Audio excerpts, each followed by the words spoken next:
ఇక్కడ దావీదు కూడా తెలుస్తుంది, నేను పాపం చేశా, తప్పు చేశా, దేవుడు నన్ను శిక్షిస్తున్నాడు, అందుకే నాకు ఈ పరిస్థితి, అందుకే నాకు ఈ అనారోగ్యము అని దావీదు దేవుని సన్నిధిలో ప్రార్థన చేస్తా ఉన్నాడు. నా తప్పుకే నేను ఈ శిక్ష అనుభవిస్తూ, అయ్యా కోపం చేత నన్ను గద్దించం, ఏదో తప్పు అయిపోయింది, కానీ నీ కోపము నా మీద రగులు కొనకూడదు అని, అయ్యా నేను కృంగిపోతూ ఉన్నాను, నేను బాగా నా ఎముకలు, నా శరీరము, నేను నా హృదయము అంత బాధతో నిండి ఉన్నాయంట.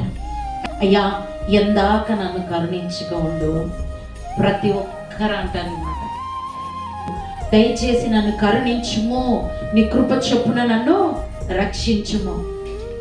నా మంచితనం కాదు, నా తెలివి కాదు, నా జ్ఞానం కాదు, కానీ కేవలం నీ కృప చేత నన్ను జ్ఞాపకం చేసుకో అని